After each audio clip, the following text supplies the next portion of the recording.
The following podcast may contain some strong language and adult themes. If you've got young children around, maybe save it until they've gone to bed.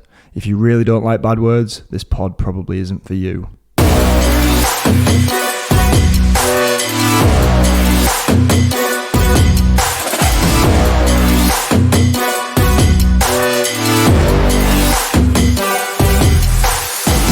Welcome to the Making Up the Numbers podcast. The Making Up the Numbers podcast is sponsored by Hope Technology, J-Tech Suspension, Revolution Bike Park, Ride Southern Spain, Schwal, and the world's finest independent mountain bike magazine, Single Track.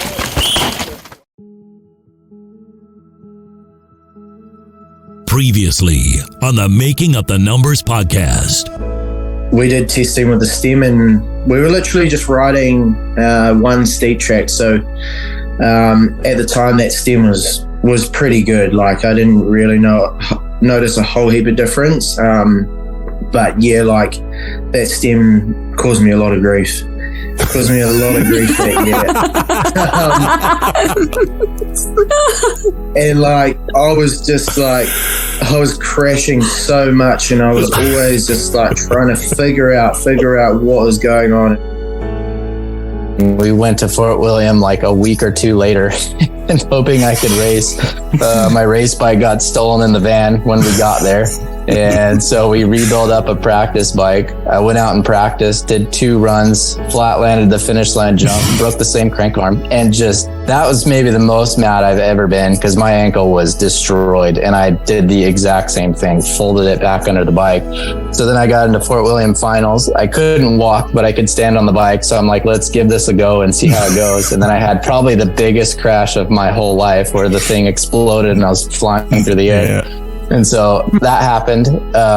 Went to Leogang the next weekend, still on an ankle that I couldn't walk on, got on the podium. And then I think we went to Andorra or something was the next race. And I got caught in the dust in practice, crossroaded, hit a tree, and I blew out both my shoulders. So it was just this like comical like string of events where I was like, what's it going to be this weekend? Like it was just one thing after the other. Yeah, I remember I did the first e cross country in Montserrat the year before, so I had a bit of a clue on what was going on, and I spent the race battling with Loic's dad. So I was like, okay, there's a bit of a difference in some of the motors. And actually, Loic's dad had a huge crash because I was like cheering him on so much from behind, and he went straight over a berm. Oh, geez. But Loic was like, yeah, you shouldn't be riding around behind my dad.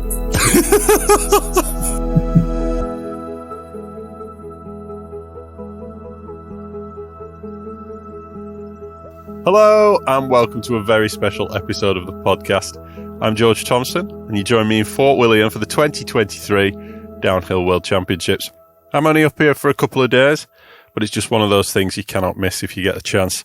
So I thought I'd bring a mic along and have a chat to a few people ahead of the biggest race of the 2023 season. Some bad news to start with. Great Britain's #1 ranked junior men's rider, Owen Rick, suffered a concussion at National Champs a few weeks back, so won't be lining up this weekend. Hope you're on the mend soon, Owen. And what that means is that Jack isn't here either, but Emmy is, and I'm sure I'll bump into her at some point over the next couple of days. Speaking of National Champs, I need to give a huge shout out to 2 of our Making Up the Numbers race team who took national titles in Bala. Pete Walton won the 40 to 44 vets category and took the jersey, which is awarded to the rider with the fastest time out of the winner of the 2 men's vets categories. Neil White also took silver in that one, and Mark Wakeman took the Grand Vets title. 3 medals from 4 riders, so good skills, boys. The new jerseys with the national sleeve are on order, and will hopefully be ready for Europeans. So, it's Wednesday today, junior practice and elite track walk day. I've driven up this morning, 4 a.m. start, currently a bit jacked up on coffee, so do excuse me if I'm a bit jittery. But let's go and have a wander around the pits and a chat to a few people. First person I've come across is Charlie Hatton. How are we doing, Charlie? Yeah, very well, thank you. How are you? Yeah, I'm all right. A little bit tired. Early start this morning to get here. But yeah, all good. It's raining at the moment. You're just heading up. Thoughts? Yes, just heading up for track walk. Rain. So yeah, pretty stoked about that. And sounds like we've got a brand new track Dom, the junior's been practicing this morning, so we've just been watching some GoPros and it looks pretty sick, actually. Some big holes developing already, so yeah, it's going to be pretty savage, I think. So that new track, does that play into your hands, or would you have preferred it to stay as as it was? No, I think it's all good either way. I guess it's the same for everyone, so all you can do is go as fast as you can, I guess. And you did well at the National a few weeks ago. What's the aspirations for this weekend? Yeah, I did really good at the National. I was third in the end. Loza smoked us, but yeah, I don't know. Aspirations for the weekend. I guess go as fast as you can and see where that ends up, I guess. But yeah, we'll see. I think you're definitely in a shout for a medal of some kind. Yeah, I'd like to, I don't know. We'll see. Don't want to say anything too early. And just tell us a bit about how the leg is, because that was a really nasty crash in Valley Sol. Leg is pretty good now. I'd say probably about 90%. I decided not to do hardline. I thought I was stupid. So yeah, missed out on hardline, which to be fair, it ended up being cancelled, so it wasn't that big of an issue. And yeah, it feels pretty good. I'm still going to strap it up just in case I dab it or tweak it, but yeah, should be fine. Cool. Well, best of luck for the weekend. I'll be cheering you on Sunday. Thanks. Saturday. Yeah, thank you very much. Cheers. So now I am with Charlie Hatton's teammate on Continental Atherton, man he just mentioned, Don Platt, who's been on track already this morning. Don Platt, how are you finding it? Yeah, track today was sick. They've done a lot of work since the National here a few weeks ago. It's a lot smoother. They filled in a lot of the gnarly sections at the top. And there's a new section at the Deer Gate, which I like as well. Fresh woods. Big fan, I think. Cool. And did you do a time? No full runs yet today, unfortunately, but saving the energy of it for tomorrow. A few to the Deer Gate, but I haven't looked much into the times yet. Obviously it's going to be quicker. Have you got any idea about how much? I don't know if it'll be much quicker, to be honest. The top's definitely faster because it's all filled in, quite a lot smoother. Definitely feels fast when you're riding it. But the bit after the Deer Gate might actually be a bit longer, but the woods is definitely the quickest I think we've had, and the motorway as well. So maybe 10 or so seconds quicker, I'm expecting. But after this rain, it might slow it down a little bit in the techie areas. Second year junior now. Big injury last year. Back to full steam now? Yeah, I'd like to think so. Definitely a few demons with this place. That's where I had my big injury last year, but ready to put that back behind me now and crack on a bit. How do you deal with that? Coming back to a place where you've, smashed yourself so badly? Yeah, the National was quite hard for me. I felt really good in practice and leading up to the race, but then in my race run, seeding, I crashed in the pinball section because I was just so nervous and just didn't want to do it again. And then race run felt a bit better, but still was holding back a bit. Just wasn't really quite ready, but feeling ready now for it. Cool. And season so far? Yeah, not too bad so far. Had some good national results, but just struggling a little bit to put it all down when it counts, But building up, last race, Val de Sar was my best yet. 11th there, but was definitely looking for more and looking for more this week, definitely coming into a home race. Yeah. And who do you think is the favourite in the junior men's this weekend? I've got to say there's a few this year. Bodie, I think, is leading the overall at the minute, and he seems to be the consistent, safe bet. And he's flat out as well. I think he's had 2 seconds in a first. And then there's Henry Kiefer, German, who he won here, the National, put down a pretty sick time. So I think eyes are on him as well. Christian Hauser maybe as well? Yeah, Christian as well. He's a first year, so it's pretty mad to see first he's going that quick. But yeah, he's one up there for sure. Cool. And what's your strategy? Because we've got seeding for you guys tomorrow, I believe. Yeah, seeding tomorrow. We've got practice in the morning and then the elites practice, so they'll change the track up quite a bit. But then what's good, we've got a run before seeding, realistically, to scope everything out again. And then, seeding in the afternoon. And what's your strategy? You're going to go... Does seeding count for anything? In Worlds in the past, it's just been... It goes off your ranking. Is it still like that? Because I know there's been quite a few format changes. Is it still like that? Yeah, well, obviously, World Champs, there's no points or anything. And as far as I'm aware, seeding's top 60 in junior, so you can take it relatively chill. Yeah. But I'd like the confidence to put down a good time in seeding anyway, so I think we'll give it a good go. Fulham and then Fulham for the race. Well, look, best of luck for it. It'd be great if you could bring home a medal for us. Yeah, I mean, we'll give it a good shot. It's looking good, but yeah, we'll have to give it everything. Good luck. Thank you. Only Athertons today. Yeah. And now with perhaps one of the dark horses for the title this weekend in the men's field, Andy Kolb. How are we doing?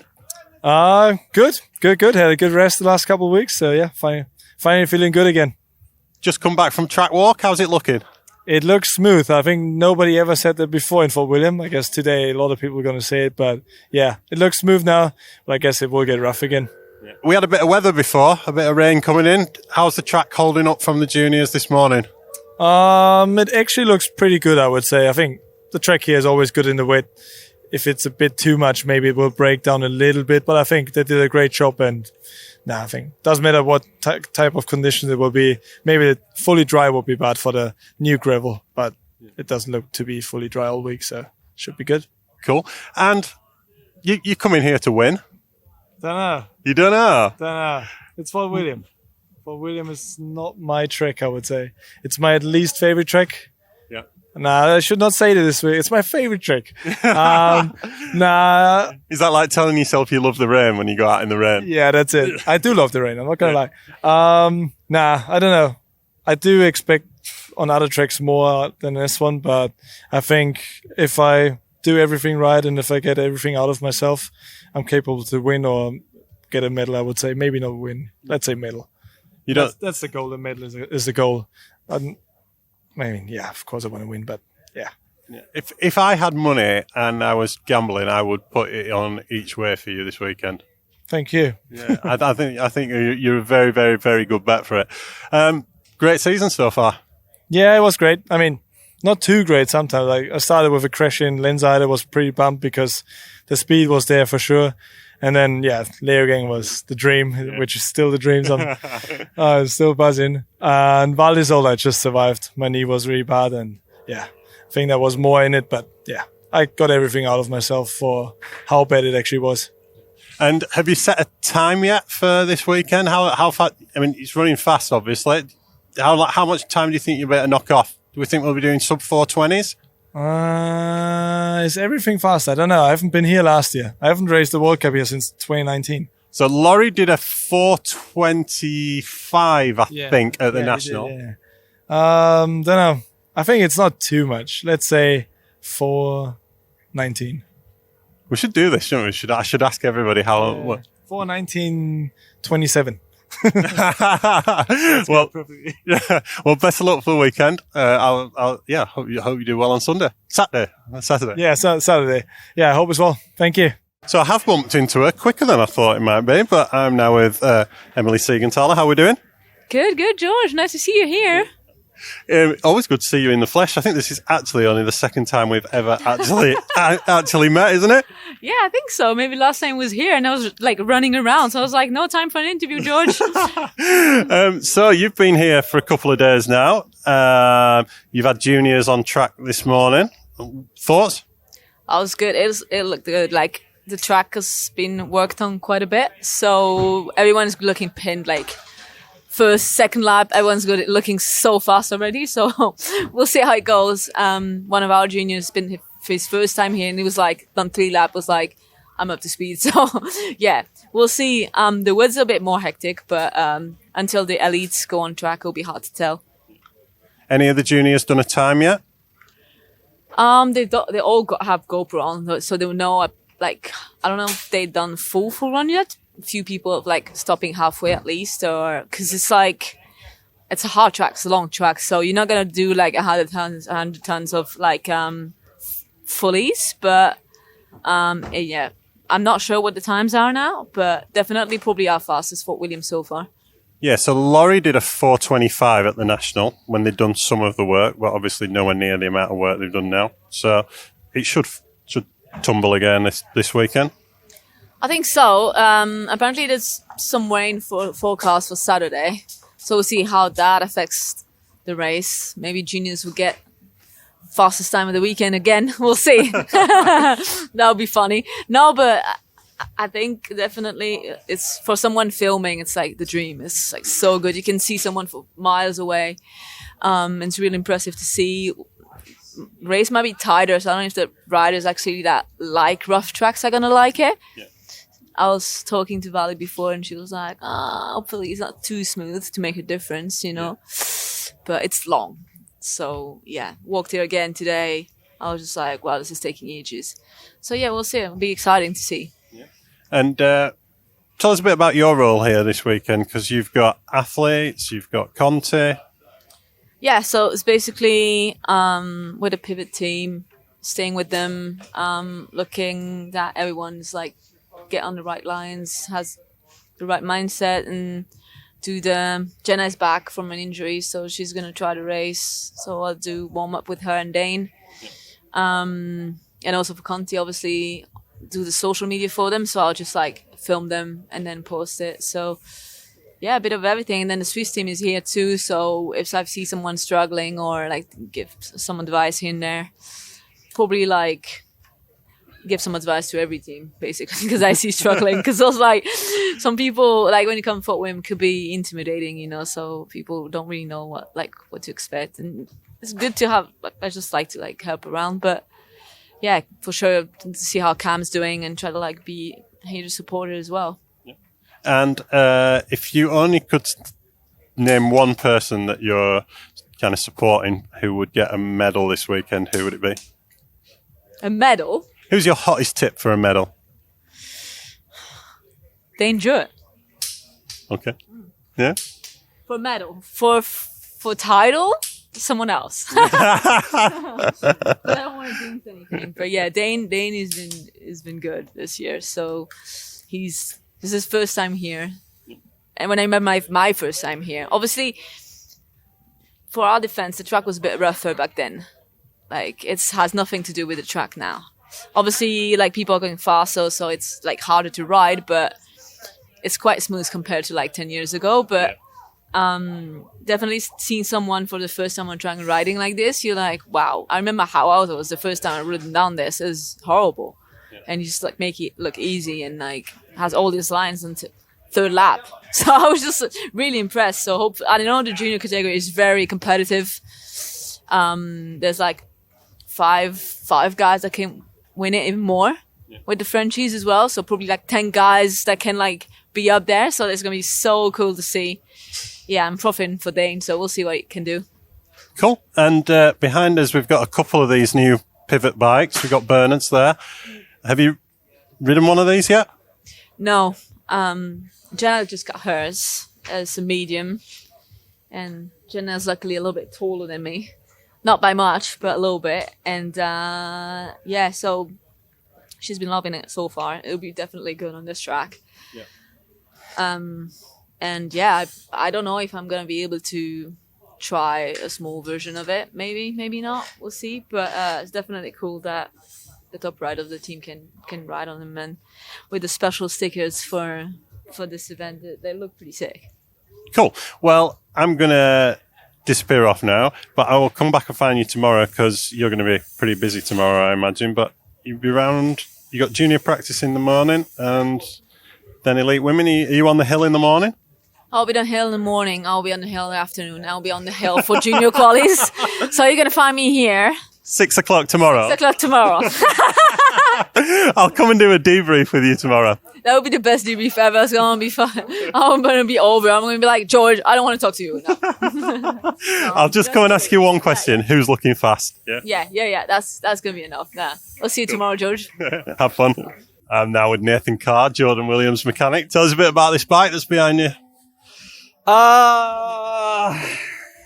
Red, white and blue. And it goes like fuck. What more do you need? Still on the production. Production is fast enough. Yeah, we've beaten everyone with this one before, so no different this weekend for sure. Anything special about it from his normal bike? Other than the paintwork? No. Apart from paint, exactly the same as what we always run. We've got the setup real good, so tough winter of testing, and we tested every parameter possible. So now we're good now. It's just run it. And he won seeding at the national here, didn't he? Yeah, we won seeding at the national here. he reckons the track changed. I reckon he rode a terrible line, but yeah, he wrote a wheel off, so I put the end to that. But I remember him telling me, he said, was it on the boardwalk? It was a rock into the boardwalk, and he reckons like a big hole developed, so he just like smashed straight into the boardwalk and just basically rode straight into a square edge, and the wheel didn't like it too much. So tell us a bit about the tyres and pressures. Can you tell me that info you'll be starting on? Yeah, same as every weekend. Same pressures as every weekend, same tyres as every weekend as well, so yeah. And any specific, are you making any changes based on the changes that have been done to the track or the smoothing it out?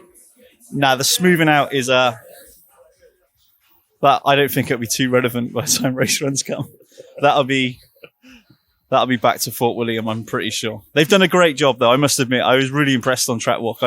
I saw pictures and stuff, and I saw like a preview and all that stuff, and yeah, I was quite impressed actually walking it, like how much work had they'd done. And you know, I kicked every bit of mud up there, and it seems pretty firm. I don't know if it's going anywhere, but no, I honestly think like once race runs come, it'll be back to the same old fort, and nah, we won't be changing anything. Excellent. Well, best of luck for the weekend. We need it. The main man himself, Jordan Williams, just had a chat with Nathan. Apparently he needs a pay rise. I think he does, yeah. He's a terrible mechanic. You've just done track walk. What are you thinking? It looks really good, actually. I was a bit scared about all the new changes. I thought it'd be super soft and it would break up easy. And I don't know if they would put a lot of work in and try to do too much and not focused on a few key sections. But actually looking at it, they've actually thought about it, and the woods, they've really thought about what you're going to ride and where you're going to go. And I think it works really well, and it's so hard. It doesn't even look like it's been ridden today, so it looks really good. That's really good because, the juniors were on track, I think, when and the heavens opened, didn't they? And I thought it might be, it might come in for a bit of damage. Yeah, no, it's still there. It's still running really good. So big thanks to all the people that have put a hard work in. And still on the stock bike, just had a quick chat with Nathan about it. Yeah. Chuffed with that paint job? Yeah, it looks so good. It looks really good. And when you look close up, it's got all the details, and yeah, it's awesome. And the stock bike's fast. So. Is that your first custom paint job? No, actually all of them this year have been custom. Right. There's not a stock paint job that I've ridden this year. So yeah. Cool. And aspirations for the weekend? To win, always. Like I say before, I wouldn't be here if I'm not here to win. So I'll be giving it everything I've got and more. So I'm hoping to be on that top step at the end of the weekends. So last year you won Junior World Championships, and did you have a strategy for how you approach the weekend? Did you do it any differently? I don't think you really do it any different. I think you just try and focus more and try put more effort into everything. So you really make sure you've looked at every line. You really make sure you've done your warm up correctly. You just try that little bit extra, I think. And I'm trying to do that this weekend. I feel like it's still my first year elite, so I made a few little mistakes that I feel like I could improve on. So I'm just trying to try my best to do everything I can this weekend. And I think, was it in Llangollen where we had a quick chat? Yeah. You did, yeah. You were telling me you'd, obviously you had an amazing start to the season. Yeah. And it didn't quite go to plan. Yeah, no. Obviously, Llangollen I wasn't racing because I had no bikes. What happened in Leogang? You were just a second back, were you? Leogang, I think I was about 3 seconds back. But I was super tired from the week before, and a lot happened so quickly, so I had to adjust to it. So that was, but it's still a great result, 13th in your second elite race. It's still pretty good. And then Val de Sol, I was on for top 3 finish, and then just crashed at the bottom. And the rain didn't help much. It rained just before the race run, but yeah, I was on pace there. And did your GoPro get caught in the netting? Yeah, I went down, the GoPro went folded down, and it was caught in the netting, so I couldn't. People thought I was hurt, but I was just stuck. I was just twisted up. But yeah. And tell us a bit about the rest of the season.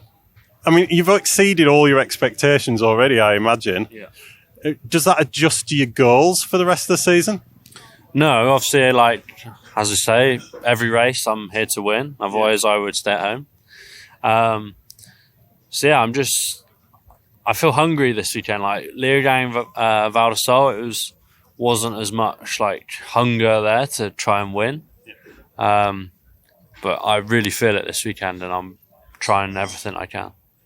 Well, have a really good race, man. Thank you. Cheers. We are recording there, and I am with 2023 Great Britain National Elite Men's Champion, Matt Walker. How are we doing? Very well, thanks. Yeah, and yourself? Yeah, I'm all right, thanks. Perked up a bit. Started the day, I drove up this morning, started the day really tired, and seem to have got some kind of second wind now, which is good. Tell us a bit about your National Champs weekend. Standard National Champs weekend, really. Well, at Bala anyway. Real good track, good uplift with Pier Cycles, and fair play to Marsden and his crew. They did a really good job, I thought. Obviously, they spent a bit of time on the track and refreshed it all from... obviously needed a bit of work doing with the motorbikes and stuff through the winter and that, so they did a really good job with the track. Obviously, the Welsh weather hit us pretty hard on the Saturday, so it was quite a long day, quite an arduous day for a few, I think, with it was like Scale Electrics by the end, just one big rut the whole way down, so it was pretty technical. And then obviously on Sunday it dried out quite a bit, so for the final run, put the dry tyres back in and just went for it, yeah, and felt quite good pretty much from the start. Obviously, I've raced there for a lot of years now with PS races and national. We have quite a lot of nationals there, so I feel like I'm pretty familiar with the place. And yeah, just had a good weekend. Felt good on the bike pretty much from the first run. Just built up and give it everything in the final. To be honest, I couldn't have asked for much more in the final. To be honest, I put everything I had down. Made very little mistakes to talk of. So I was just happy with how I performed, really. The lads said you and Danny were just that bit faster than everyone else. Yeah, it seemed like it in the end. But it's good to have people always pushing. You never really know who's going to be fast, or especially like with the conditions how they were, it was always going to be a bit of a... It could throw up some surprises, I guess. So I was just happy to stay consistent for the weekend and put a solid one down when it mattered. Cool, and on to this weekend. You just come back from track walk. Yep. Thoughts? Looks really good, actually. Yeah, it's got me pretty excited to ride because it's just all the sections that were a little bit awkward before, or like would maybe stall you up and you would maybe puzzle over a little bit just trying to carry the speed. They've kind of they've smoothed it so much more than I've ever seen, really. Obviously, they've done a load of work up there since the National, I imagine. And yeah, it looks really cool. It looks really fast, which kind of suits me. I like when the track's fast, and yeah, just looking forward to getting on the bike, really, and just seeing how it feels. Custom bike for this weekend? Yeah, custom paint job with Fat Creations again, done an amazing job as always. So we've gone for like a classic British racing green with like almost like a marble, it looks like.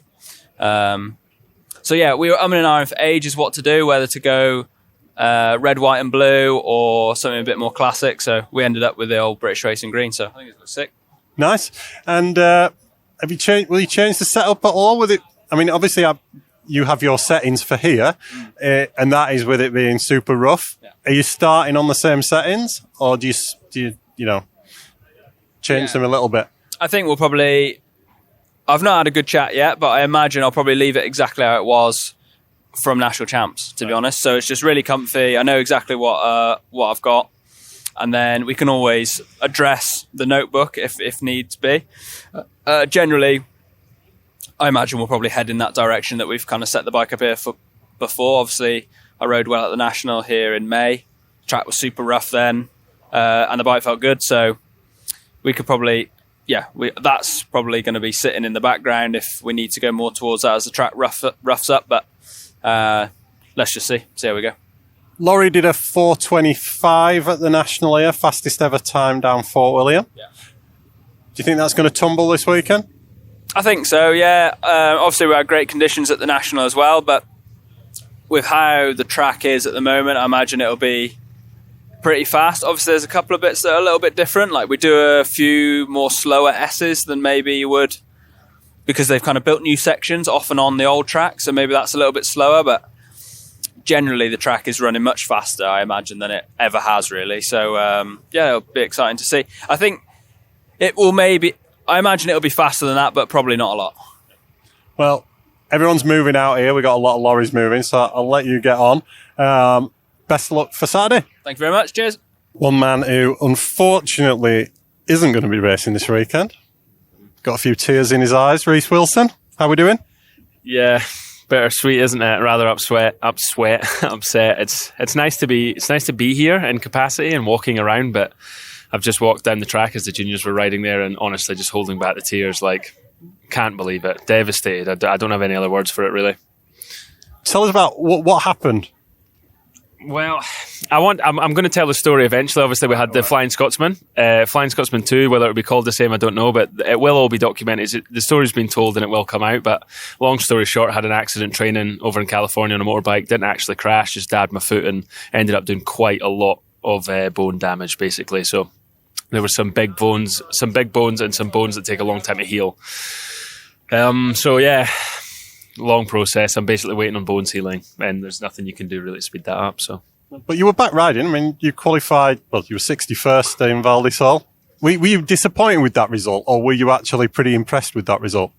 I was impressed with the result, considering I'd done that with, multiple fractures in my heel, a fractured femur, and God knows what else. It was like, I wanted to be, I'm stood here now knowing fine well that I wasn't ready for this race, and I couldn't have been selected, I shouldn't have been selected, and that makes me sleep at night. You know what I mean? Had I not raced that race, I would have been stood here being a competitor, feeling that I could have and should have, Yeah. So I've just removed the doubt by racing Val di Sole, but when I finished Val di Sole, I knew fine well that I wasn't ready, and I probably shouldn't have even bothered, 61st. But at the same time, I don't think there's many people who could take 4 months off a bike and turn up with that sort of damage and still get 61st. So it's nice to know that it is still in me.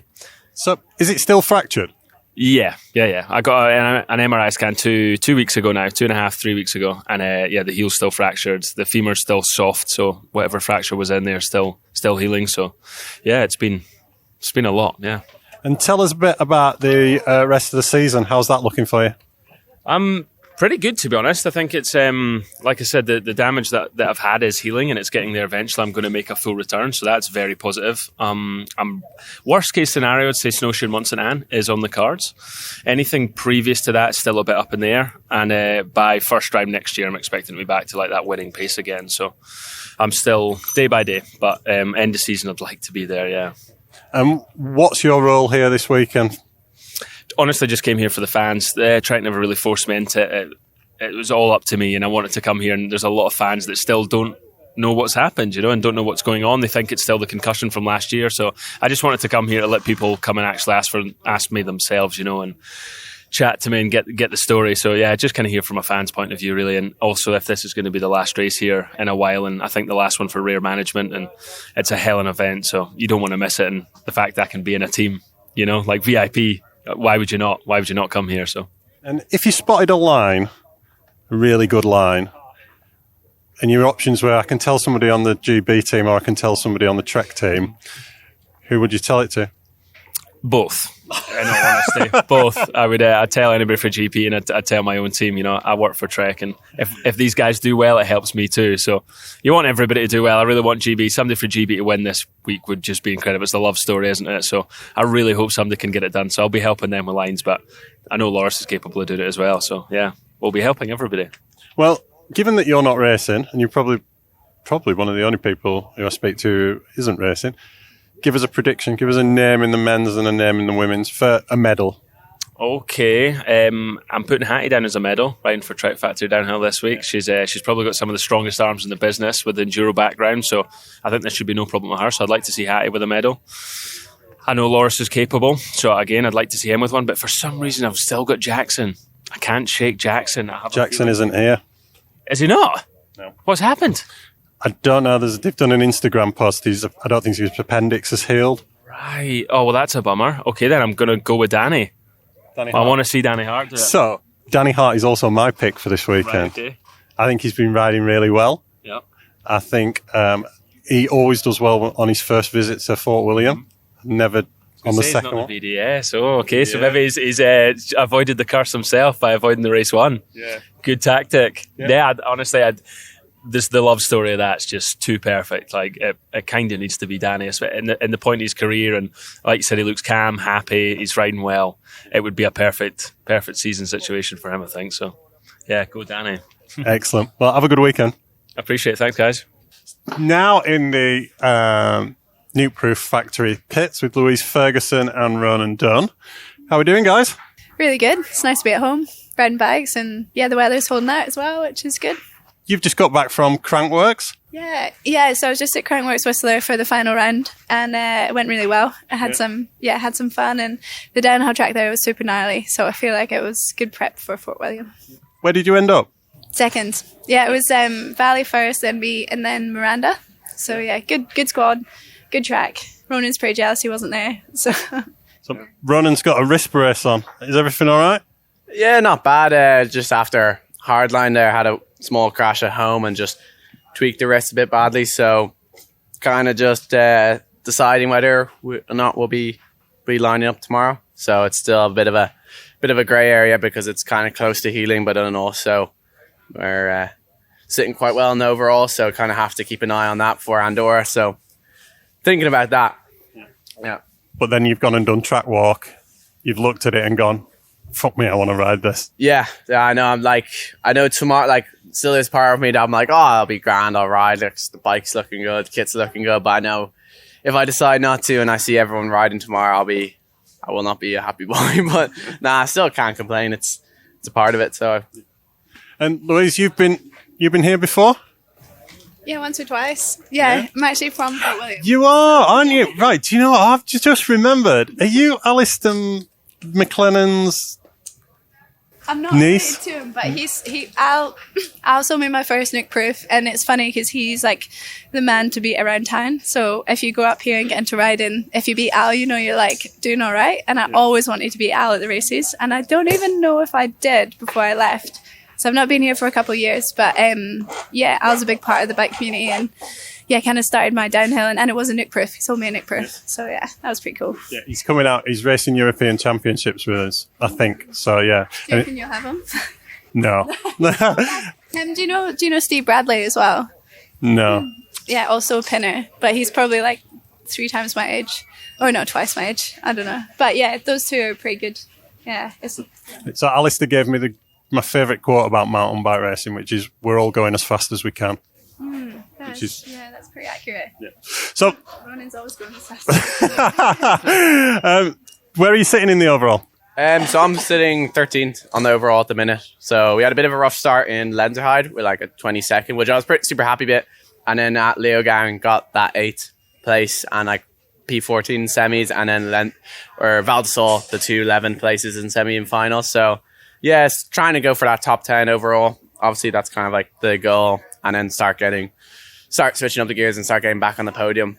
That's the main goal for the season. So that's kind of why I'm like sacrifice Worlds and then be 100% for the following World Cups, really. So it's kind of Worlds is a bit like, if you don't think you can win, is there any point? Yeah, exactly. Like especially where the season's going. Like even in Leogang, like I was super happy with an 8th place, but I was 0.4 off the podium. So really, if it's not on the podium, I'm still, that little bit of me is kind of like, yeah. So I was saying to the guys, even if I could race and I'm not really in content for a podium or top 10, like I still wouldn't be like, but it's also, I'll be missing out on this insane crowd. It's so sick. So yeah, pretty much so. If you're not winning at Worlds, it's pretty tough. And I believe you're quite a big fan of this new format with the semi-finals and finals, because it's just more bike time. Yeah, like 100%. Because I think everyone kind of wrote me off for this new format because it's like, oh, it's more runs and people like Ronan's gonna crash. And then it's actually suited me way more because you can, once you get a good one in semis, you know exactly what you have, and you're already a top 30. You've got points, and you can just let it loose. And if you get a blowout or a crash, you've got yourself a top 30. But no, I'm really liking the format, and I find it's quite easy to be consistent with it. Obviously, hopefully keep it that way, but now I'm enjoying it. What about you? Yeah, Yeah, I'm not the same as Ronan, but I don't mind the format. It's something that we've just kind of got to get used to, but if it was up to me, I'd definitely change it back to the way it was. It's pretty good having the top 15 women in the finals, and it's quite a tight turnaround between the semis and the finals. So yeah, I think it would just be less pressure on race day. And also last year when I got to the top 15, I was already in the top 15. So it was like, it's still a buzz in a way. I don't know if there's any point to the semis for the women at the moment. Yeah, it's 5 riders, and yeah, a lot of them are protected in a way. I don't know. It just like our field's a lot smaller, but it is growing a lot more as well. So it is making it, yeah, it's quite a big cut off from like the entries to semis. So and 5 women wouldn't make that much difference to the broadcast. So yeah, for me, I definitely think we should, like the old format was just as good, if not better. But yeah. Cool. Well, thanks for chatting to me, and best of luck to you this weekend. Thanks. Best of luck to you for the rest of the season. Cheers, boss. Thanks. I'm now with Hattie Harden, Truck Factory Racing, and GB National Champion. How does that sound? It still sounds a bit surreal. I haven't really kind of clicked yet. I think when I get my jersey, I'll be like, oh, wow. Like, I'll enjoy that bit. But, yeah, I still can't really believe it. So, yeah. I mean, you've raced cyclocross, you've raced XC, you've raced enduro. Is that your first national title, or did you win it in cyclocross? It's actually like my 17th, I think. Yeah. But my first in downhill. Yeah, I've got quite a few in like cyclocross and XC, but yeah, we haven't had really a proper enduro national championships yet. So yeah, first downhill one, which is pretty sick actually. Not what I expected. So yeah, an honour. Probably just should have done some research really there, shouldn't I, before asking you that question. You beat Tahnee and Phoebe. Did you expect to? No, not at all. I kind of, once I saw them at track walk, and like you always see people on the list, but you don't know if they're racing. And I kind of had accepted to myself that 3rd was the best I could do. And so I just had a really fun time Saturday in practice, and then just rode the best I could, and it was good enough. So that's pretty sick. And presume you've just done a track walk here? Yeah. How are you feeling about it?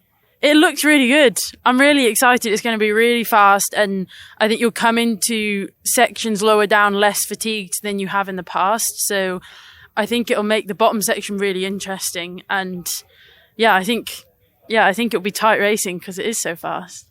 So I just chatted to Reece before, and he picked you for a medal this weekend. Oh God! Did he actually? No way! Wow. Did you? Do you think that's possible? I honestly think anything's possible. Like, I think you can never count yourself out. You've always got to back yourself. That's actually something Reece told me, taught me over the winter. Like, you got to back yourself and know that you've put in the hard work, and you just got to give it everything. So, yeah, that's what we're going to do this weekend, and fingers crossed, it's a good one. I think you're in a great position, really, aren't you? Because, like, no one expects. You know, like, if you were to name, I don't know, I could name 6 people who would probably, if you were to ask the mountain biking public who's going to win the women's, they'd probably say Valley, Cammy, Nina, Rachel, Tahnee, Marine. But you're a contender without that pressure. Yeah, I think that's the beauty of it, actually. Like, at the moment, I think, yeah, you could pick like 10 different women that could end up on the podium. And I think that's just going to make it all the more exciting. So, yeah, no pressure. It's just, I'm here to have a good time. And it's an honour to already be here. So, yeah, anything else is a bonus, honestly. And I don't dare ask this question now. Is this your first custom frame? Yeah, for like a big race, yeah, 100%. First custom bike from Trek, and didn't disappoint. I'm very excited, and luckily I get to keep it afterwards, so I'm very excited to keep riding that for the rest of the year. So yeah, they always treat us very well. Lucky. And is this it now? Have you found your true calling? I think I'm never going to be able to pick one. I think I like to keep myself busy, and I like to keep my brain working different. So 100%, I'm loving it, and I don't think I'm going to be able to stop doing it. But yeah, kind of feel like I have a bit of unfinished business in the enduro side first, so we'll see. Excellent. Well, look, best of luck for Saturday. I think that's all we've got time for today. I think everybody's packing up now. So we'll be back with more after these messages. From the suspension experts at J-Tech Suspension comes WPS, an all-new brand focused on making the very best suspension upgrades, parts, and tooling, all made in the UK. With a growing network of the very best suspension service centres in the UK and beyond, and drawing on years of experience, WPS is the best thing that ever happened to your suspension. To find out more, visit wps-mtb.com.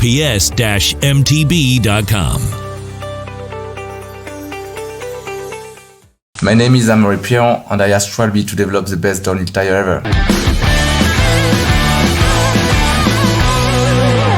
Amory asked us for something that offers an edge over Magic Mary. We are all looking for something new, I guess. We needed something for more precision, so from that we just worked all together to make it happen. Being fair, actually the team started the development. Maxime, he started to cut down a big Betty and try to get it into shape to make it work. The grip is just perfect. The Tahnee just gives you the best precision you need. It just gives you a lot of braking traction, safety, and corner hold. It's like riding on rails. So if you're an active rider, it's super rewarding. If you're a passive rider, it's still a fantastic time.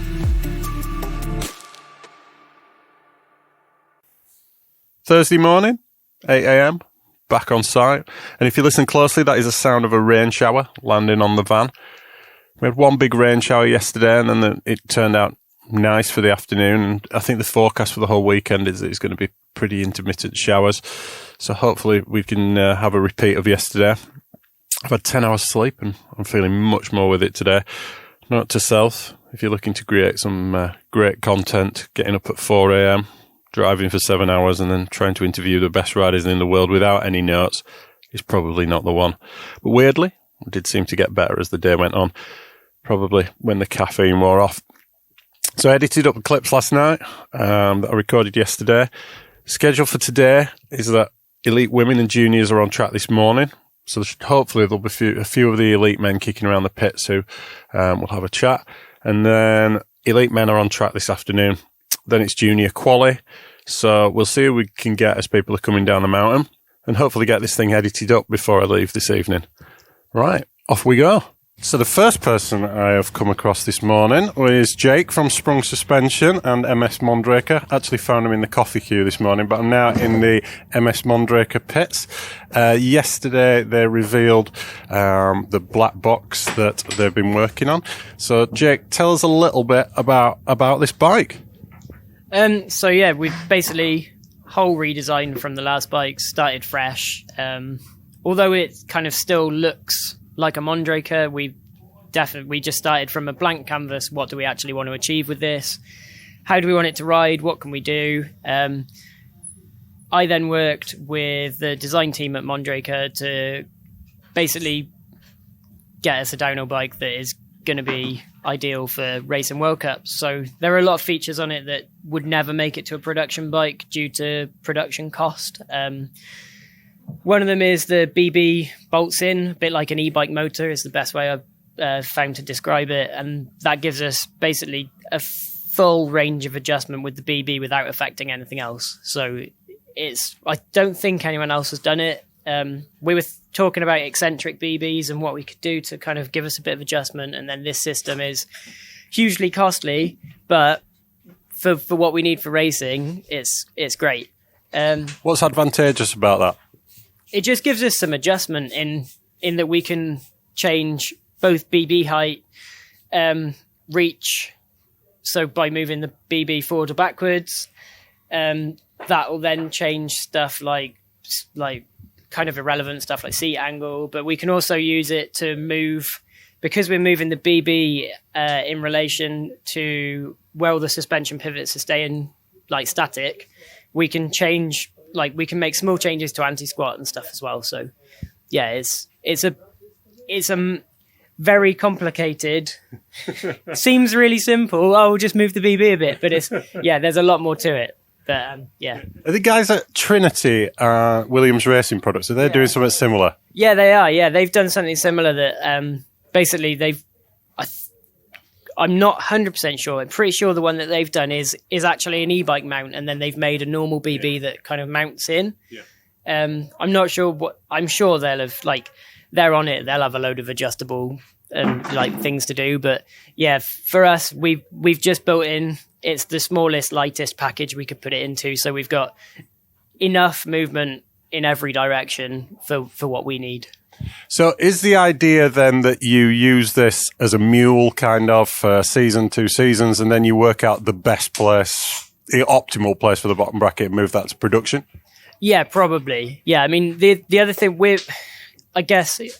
not unique in the fact that we've got a massive range of riders. So Ellie is like very light, dainty girl, and then we've got Brooke, who's like the opposite. Yeah, literally. Like, I feel sorry for the ground he rides on. So we needed a bike that would give us enough adjustability that we could make it work exactly how we wanted for both of them and everyone in between. And you've got an adjustable seat stay brace in there. Tell us a bit about that. Yeah, so we've got 3 adjustable stiffness braces. They all do a slightly different kind of stiffness plane. So yeah, it's really interesting actually. All the riders have tried them all. We've done a fair bit of testing in Europe, and everyone's come up with something slightly different that they like. And with Brooke, some days we'll book another one in, bolt another one in. Some days we'll take one out depending on how he's feeling and the speed of the track. So yeah, it's been a really, really good thing. So yeah, stoked with those. Cool. And are riders happy with it? Yeah, I mean, speak to Brooke later, but yeah, I mean, yeah, everyone's really happy, I think, which is yeah, great. It's been a very wasn't rushed, but we had a limited amount of time to get the bike done in, with all the production timescales for getting stuff made. So there's some massive CNC parts as well. So like the whole middle part of the frame is one CNC part, so that. Obviously, the production time to have that made, and then, yeah, it was made in Europe, sent to Asia. Well, the frames were welded in Asia, and then sent back to Europe. So it was trying to how we actually fitted it all in was a bit of a challenge. But we're here, we're at the races, and we've got a new bike. So yeah, ticking the box. Awesome. So I think is that Eleonora Farina just come back into the pits? Yeah. Has she done a run there? I think so. Yeah. Yeah. Can I grab her for a quick chat? Oh, yeah. Let me see, Eleonora. Hello, how you doing? One of the first riders on track, first run down. How's it running? Wow, yeah, it's really good to be back. First of all, yeah, here at World Championship and Fort William.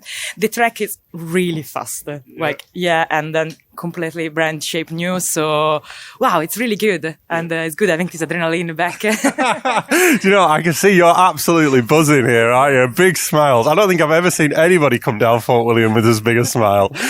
How long have you been off the bike? 2 months, and then I'm on the bike since almost 3 weeks now. So yeah, just done one race at Italian Championship. Was really good to be back. Yeah. And you kind of, I guess it's a free hit this weekend. You know, you're not coming in with any pressure because you've been out for the injury. How does that feel? Yeah, right. And this feels really good. So I have some goals, but yeah, for sure. We see, like, no pressure on myself. I'm really enjoying riding my bikes at the moment. I can't wait. And so, yeah, we'll do my best. I hope to be competitive, but yeah, we will see. Cool. And tell me, I've just been talking to Jake about the new bike. Tell me a little bit about how you're getting on with it. I'm so happy and so stuck with the new bike. I still have some work to do with Mark, my mechanic, but I think it's running really good and yeah, way easier to ride and yeah, and way faster. Excellent. Well, best of luck for this weekend. Thank you very much. We'll think of something to say, Will Longden. Looking very tired this morning. How long have you been on site? Set off on Sunday, so I've been here since Monday. But yeah, I had a bit of a late one last night, sorting a few bits and bobs out. But as soon as we get riding, I'll be all fired up for it. So none of you boys are here yet because practice doesn't start for them till after lunch? No, afternoon shift only today. Yeah, 3 hours practice, so 12 till 3.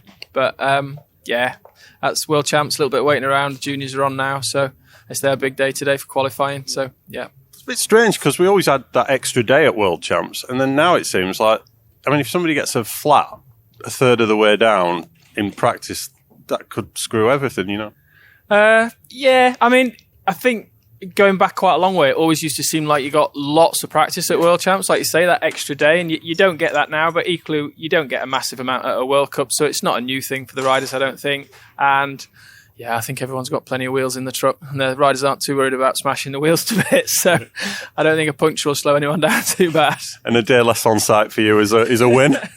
Yeah, why not? Why not? No, I love being here. I'm just, I just like to get on with it. And when you've been here 3 or 4 days and it feels like you've not even started, it's a funny one. So, national champs a few weeks ago at Bala, you were in the older vets category, and you pulled over. Yeah, no big one really. I did just a couple of practice runs. It was really wet and slippy and muddy. We had a lot going on in the pits. I was thinking about this week as well, and I set off wanting to do really well, and my brain still clicks back into when I was doing it full time, and I started riding like that, and I made a couple of big mistakes, and I was like, the first time it's ever happened, my head just went, park it.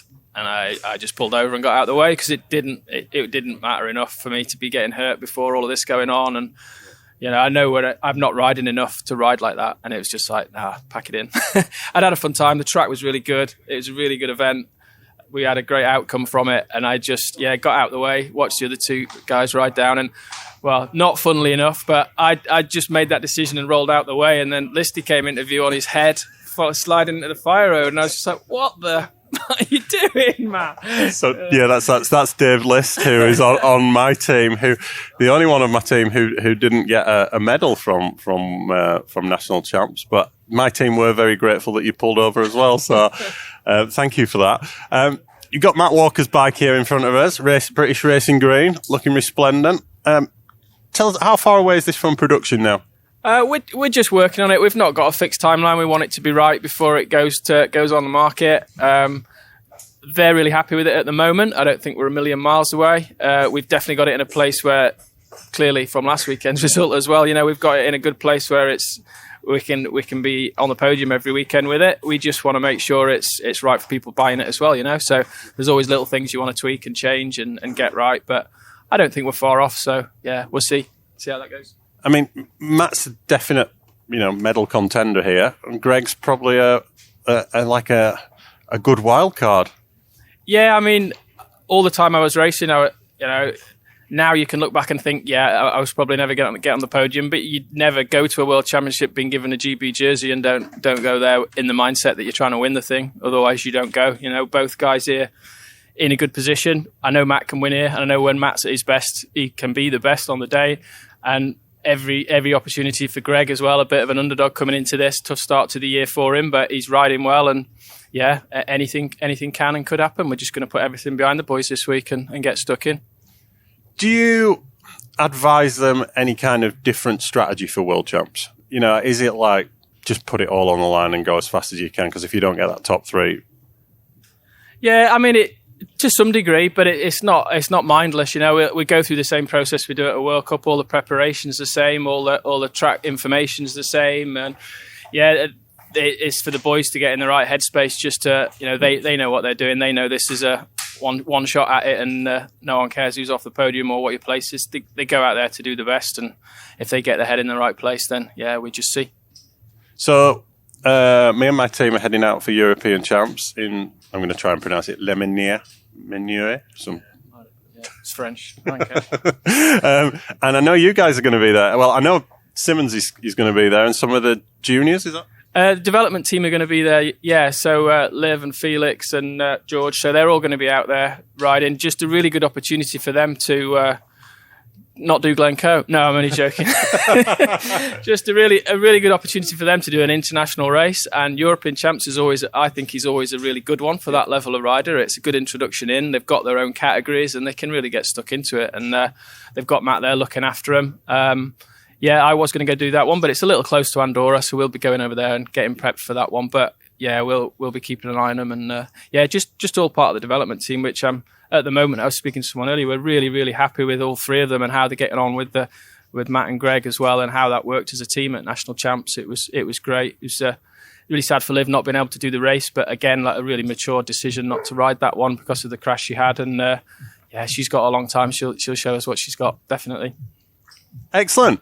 Right, well, I will leave it there. Best of luck for the weekend, and hopefully you can bring us home some medals. Yeah, we will. We will. Here we go, making his long-awaited podcast debut.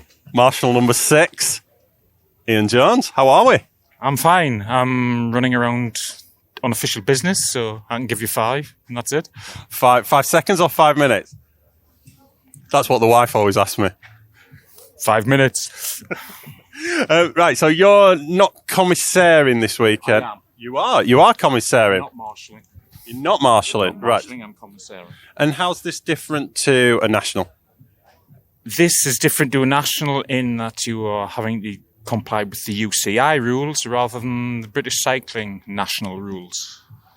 Obviously, we've got international teams, more international teams, lots of languages, lots of flags, lots of riders that we've never seen before. But it's good for the sport. Yeah. Excellent. And how's it all going so far? Smashingly. Yeah. Yeah, it's the weather's on our side currently, so I probably just cursed it by saying that. But yeah, it's like swan, I think. That's probably the best way of putting it. It looks, and I'm sure people are having disasters underneath, but like what everybody else is saying is fine. That's fine.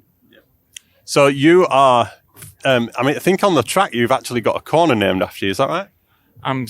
Apparently, somebody will jump up and quote me wrong, but I'm the only person who has a corner named after him. The map is here. You can have a look at it as he rustles to get the map. It is Marshall Point number 6, isn't it? Jones's seat. Look at that.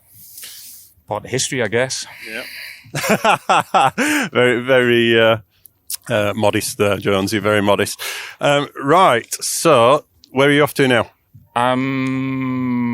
We're going to synchronize the stopwatches because we have a communication problem between top and bottom with radios.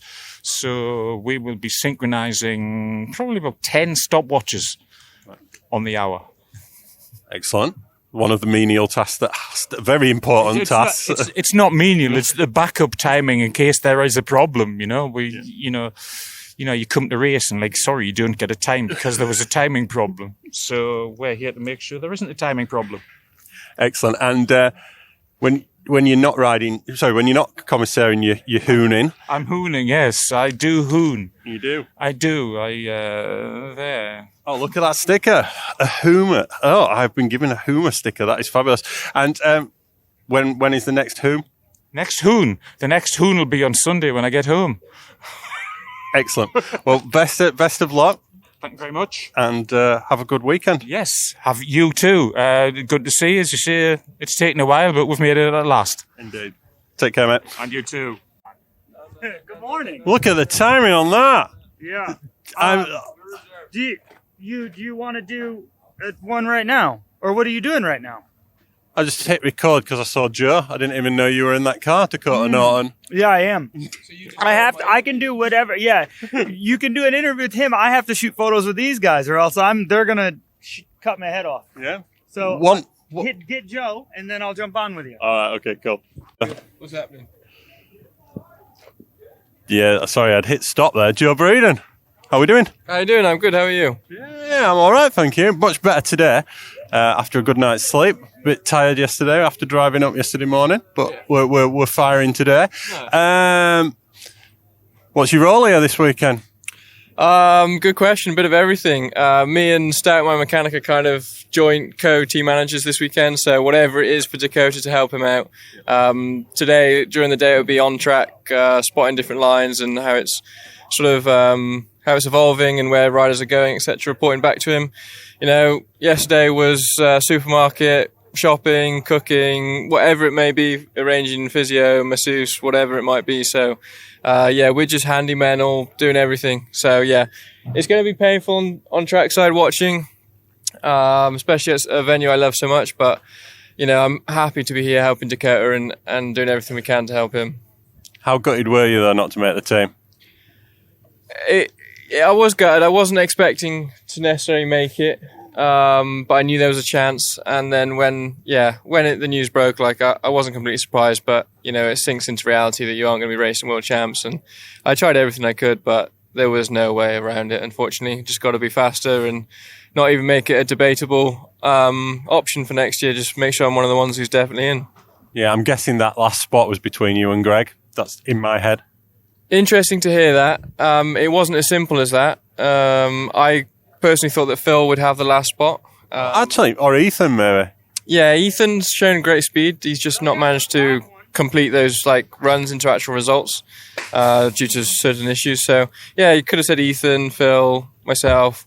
But then I was definitely shocked when I found out I was 4th reserve. I was pretty shocked when I heard that. So yeah, is what it is. And just as I say, just got to be faster next year. Make sure I'm not on the fence of selection. Just got to be one of the ones that's guaranteed. Yeah.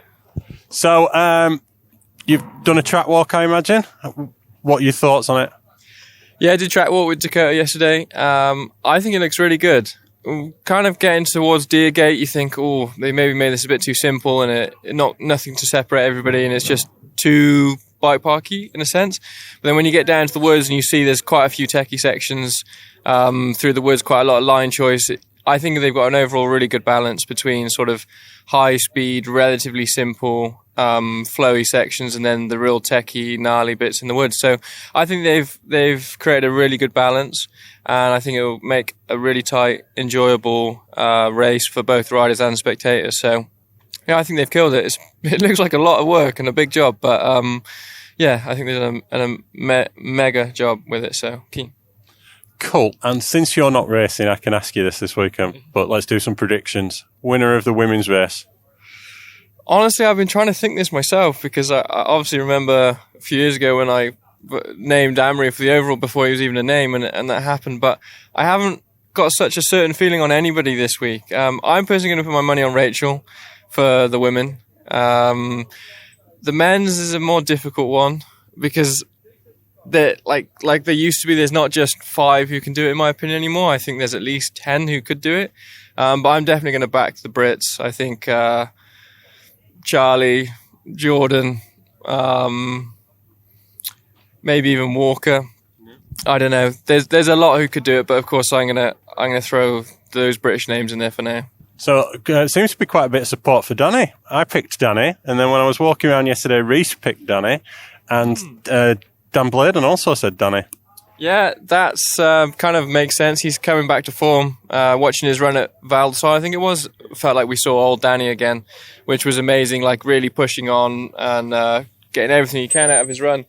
And so, yeah, if we see that Danny this weekend, I think for sure he could be one of the ones to be up there. So, yeah, that's what makes this race so exciting. I honestly don't know. I could throw 10 names and have a good faith that they could actually win. So, yeah, and you got Chuck Dakota in there as well. I know he's been working through some stuff, and I think he's coming to a really good place now. So if we can get right behind him, I think he also has a chance. He's amazing at carrying speed, and down a track like this, I think this is going to be one of the key elements to a gold medal. So yeah, it's an exciting race for everybody. I can't wait. His run here last year was sensational. Yeah, exactly. So he's shown form last year. I was afraid he binned it in the last section, but hopefully he's learned from that, and we can see something to the bottom this year. And what's the rest of the season look like for you?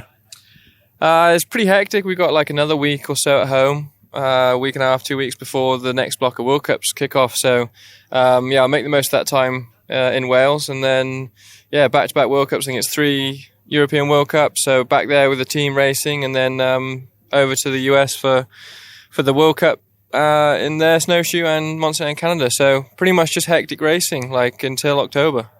Cool. Well, best of luck for it. Enjoy it. And we'll catch up at the end of the season.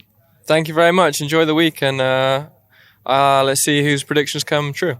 So I'm now with Grant in the Schwalbe tent, and obviously sponsors of the podcast and purveyors of the best downhill tyres. Tell me what you think people are going to be running this weekend. I think a lot of people are excited about the new Taki Chan. It's been on the World Cup circuit for a little while now. Most people are running Magic Mary up the front still, especially at Fort William, with Taki Chan on the back. Ultra soft front and rear in most cases as well. Cool. And was that the tyre Amory was on last year? Yeah, he was a kind of test pilot originally for it, and he's got a main test pilot developing the tyre as well with the Common Soul Muck-Off team. And I believe it came about from them cutting Big Betty's or something like that? Yeah, kind of taking like the corner almost off a Big Betty, getting that distinctive shape that the Taki-chan has. The Taki-chan, everyone compares them with a Magic Mary. It's a little bit more exposed in its tread pattern and a fair bit lighter actually with it because there's a lot less rubber to it, tread pattern wise anyway. So yeah, it's a kind of, like you say, they kind of trimmed off the corner knobbles. Not entirely, but just the corner of the side knobbles is how they kind of developed the shape of it, yeah. Cool. And so Magic Mary still up front, still the number one choice? Yeah, I think it's Old Faithful here. You can't really go wrong with Mary up front. So, yeah, I think that's the choice for most people. Cool.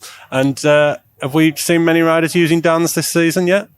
Not yet. I don't think it's been that grotty just yet. But, it's Fort William. You never know through the woods section. I think there's it's all new up there at the moment as well. So until those lines are kind of really bedded in, I think could be an opportunity for some Dans. We've always got them on hand just in case, so you never know. Maybe some trim Dans, but obviously when people trim them, they get a bit firmer, they get a bit faster with those as well. So yeah, it might be interesting to see what happens, but I think Mary and Taki-chan's going to be the combo this weekend.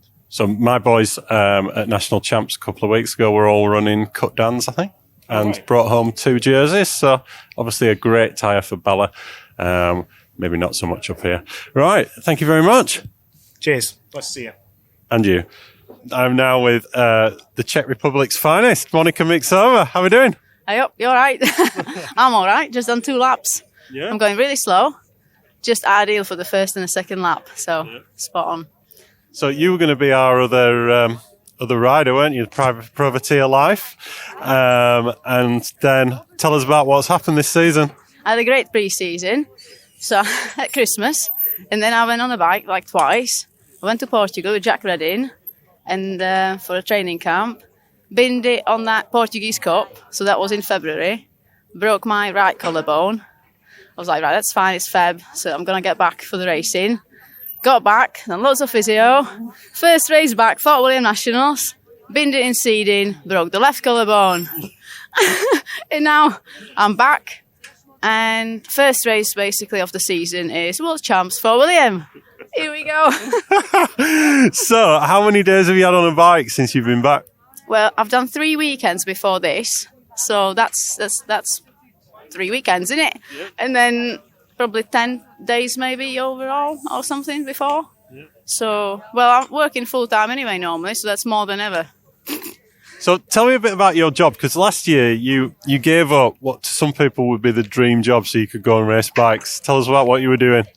So last year I was working for BMW World Superbike team, and I was responsible for all the spare parts for the superbikes. So I was travelling to Europe like 10 times over the summer, or actually through the whole year. So I went to Europe like 10 times with the team, did not have any time to ride my bike. At all. And then in between the job, I sort of did randomly World Cup in Fort William, and went back to work, and then I got a phone call from the Czech Federation 2 weeks before the World Champs in Leger that I've been selected. So I just organised some time off from work and went and raced the World Champs. And so I realised that I've basically forgot how to ride a bike pretty much because I was just working. And it was a mint job. You're travelling a lot. And it's cool, obviously, it's super bikes in it, but it's not good for anyone who has any hobbies or wants to race a bike or wants to see their partner or a dog or anything.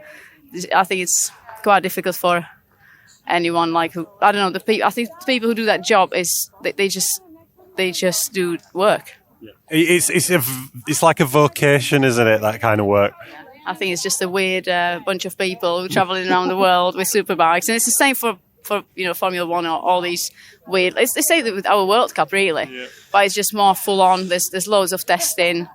You're traveling a lot, and so I've been when I was away for 1 week in Spain, I would work 7 days non-stop, sleep 5 hours or less, been in the garage all week, and came home. It takes you 3 days to recover, and then you go for an easy spin on an Enduro bike, and then you're pretty much off again. So yeah, not ideal. Not for you, but you've got all the telemetry on the Santa Cruz V10. What's the hopes for this weekend? So I would like to cross the finish line in one piece. That's goal number 1. Yeah. And 2, have fun really, because I can only do my best, really. Like with all what happened this year, I can just do my best, really. That's all I want to do. As far as I'm just happy with my run and I do everything I wanted to do, let's say like tick off all the features, whatever, I'll be happy. As always. Excellent. Well, look, are you going to do some World Cups after this? Yeah, well, finally, would like to do some World Cups, so I would like to do the last 3 in Europe. I don't think I'll have enough money to do the US and Canada one. Yeah, I wanted to do all of them. That was the idea. I'm going to do a few World Cups and then this, and then more World Cups. But yeah, hopefully out of injuries now. Yeah. Hopefully that's the end of it, and we will catch up with you on the podcast at the end of the season. So best of luck for this weekend and best of luck for the rest of the season. Thank you so much. Last interview before lunch, I think. We'll have a chat with Win Masters. How are we doing? Not too bad. We're just recovering from the ride up, but we're doing good. On the side of the course this week, so kind of enjoying that different role. Yeah. Tell us a bit about this ride up, because you rode up from Edinburgh all the way here. Yeah, I started only at 1:30 in the afternoon on Monday at Edinburgh Airport, and it was pretty wet. And then I got about 8 hours of riding, so yeah, got to Tyndrum, 160k, and then knocked out the next 80 on the West Highland Way the next morning. Could we use the term gross underestimation? Yeah, it wasn't too bad. Eh? And you were at this the launch of the local pump track yesterday? Yeah, had to pedal to the local pump track, check it out, because they just opened it up. It's good track, the Fort William Bike Park. So next to the high school, bloody good. Cool. And we're in the GT pits. Who are you helping out? Well, Jess has been injured at Hardline, so that's unfortunate for her. But we've got Roger. He's working with her mechanic Snowy now, so Roger's come back in. Yep. Bit more help again for Roger, so he's lucky with that one, I think. He's got a pro ride without a contract, hasn't he? Yeah, he's a fill-in rider. So he's like motocross. Yep. He just comes in when there's an injury. Yeah. He's the mountain bike fill-in rider. And then this week on the privateer project, we've got Danny Castellanos from Spain. Yep. So he's a Spanish junior, and he's riding the full bike. Yep. So we've got Rich on his bike, and he's been keeping busy. Yep. Cool. And have you been down the track yet? Have you done a walk? Yeah, done a walk. They definitely smoothed it out. It didn't look like the Fort William of old, but it probably still will on Saturday. So yeah, we'll see. Yeah. And give us a pick for a medal this weekend, and rather than an obvious one. Oh, a pick for a medal that's not obvious. We have to pick someone pretty.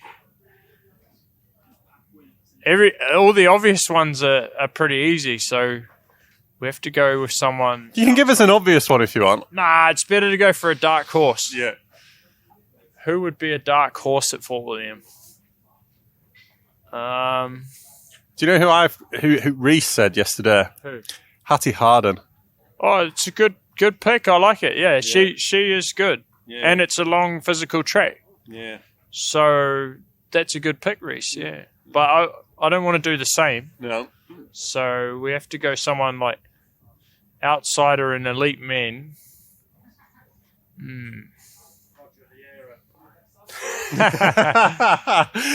Rich Simpson's just shouted over Roger Vieira there. It would be a good day if Roger Vieira was on the podium. But we have to go with Tahnee Riki. Good shout. Yeah. Good shout. Excellent. He's on form and he's the king of crankworks. And he likes pumping. Yeah. So he's a bit of a BMX kid. Cool. And you'll be back for Andorra, do you reckon? Yeah, hopefully back there. So try get some downhill in next week and see how we go. Yeah. Excellent. Have a fun rest of the season. Cheers, mate. Thank you. That's it for this section of the podcast. We'll be back after these messages. Bonus interview. Bonus here. Haven't left the GT pits, but just been introduced to Ryan Pinkerton, one of the fastest junior men at the minute. How's it going? Good. Track's really fun, so it's definitely going good. Yeah. So you are probably the wild man of the junior category. Is that fair? Yeah, I'd say I like to go really fast in practice, but it's controlled. Yeah. And your training, tell us a bit about your training, because I think Lopes is training you. Yeah, back home I train with Brian Lopes for like fitness training, and then I also have a gym trainer, Joe Cancelleri, for just like weights and stuff. But yeah, it's definitely a good training program. Yeah. And you're on GT. Tell us a bit about your hopes and dreams for this weekend. Well, I really want to be world champion. It's like one of the things I've been training hard for, so I really want to be world champion. Have you been here before? Yes, I was here last year, and I qualified 4th, but then got a flat in the race, but I definitely love this track. And do you prefer it now, or do you prefer it how it was last year? It's more fun now, but I prefer how it was last year just because I'm better on longer and rougher tracks, so it definitely suits me better. And I guess with that, if you've got that strong physique, that strong physical training, it gives you a bit more of an advantage on a rougher track? For sure, like Val di Sole, it showed with the crash and got second. So, but I still like this track. It's still rough, so you definitely need the fitness. That was a hell of a run, that Val di Sole run. I think we said on the podcast, now, in any category, you don't crash and get on the podium, but you did. Yeah, I was surprised. Like, after I crashed, I didn't even think I could get a podium. I just kind of rode as fast as I can, and I came across the finish line. I was in first, so I was like, there's no way. Yeah. So you would have won that race by... I looked, actually. You were down for about 4 seconds or something like that? Yeah, something around that, but I think I would have won probably around 5 seconds, but still second, so it's sick. Yeah. And not a huge USA contingent here this weekend. Who else is a strong bet from the USA? My friend Evan Metcalf, he can do really good if he rides. Like, I know how he rides, so he can definitely do good. Yeah. And you've got Asa Vermette coming up next year, I think. Have you raced against him at all? Yes, he is very fast. Very fast. Yeah. And in the elite categories, who's the best bet? Dakota or Luca? Two very strong ones, but I want to say Luca. He came off of winning nationals, so he's definitely got some momentum going his way. Yeah, and I think he won seeding here once, Luca. Yeah, for sure. That's a good bet. Right, well, have a good run. Thank you. You got qualifying this afternoon? I think 5, a little after 5, so should be fun. And just one last question: how are you going to approach that? Because you're not going to struggle to qualify. You know, are you going to try and set a time that to try and put a marker down, or are you just going to not take any risk, cruise in, and leave it all on the line tomorrow? Well, I think 60 qualify here, but I don't think there's actually a 60 rider, so I think I'm just going to try and ride like I would at home, which I should normally do, but I think it'll be release some of the pressure, so I think I'll be able to ride better. Yeah. Cool. Have a good one. Thank you.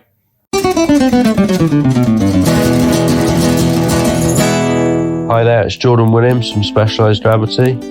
We've just had a mega week and ride some Spain, and our top group was here. We had Charlie Hatton and Joe Breeden, so we had some tough competition, but yeah, awesome tracks, awesome uplift. There was some amazing views, and for sure the bike took a beating, so if you come along, make sure you bring your spares. But yeah, awesome week, awesome group of people. Andy's an amazing guy, and all the other people that are there helping out. I couldn't ask much more, really. Good laugh, and there's a pool there to jump in after a good day's riding. It's pretty cold, so good recovery, and yeah, there's some nice places to eat, so get yourself along because it's a good laugh and good fun. Cheers.